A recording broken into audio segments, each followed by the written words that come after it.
Assalamualaikum. Alhamdulillah. Nah, hari ini kita bikin burgo ya. Salah satu varian makanan khas Palembang. Ini kuah burgonya baru matang ya. Masih panas beruap-uap. Kuahnya warnanya putih ya, kental ya. Terus ditaburin dengan bawang goreng. Rasanya asin, gurih dan lemak nih ya. Nih ya. Dimakan dengan burgo. Nih burgo ya. Warnanya putih cantik seperti ini. Burgonya lembut sekali ya. Nih. Seperti ini burgonya tuh ya. Nih. Lembut seperti ini ya.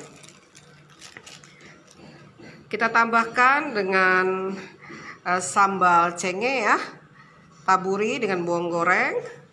Burgo Palembang siap dinikmati lemaknya.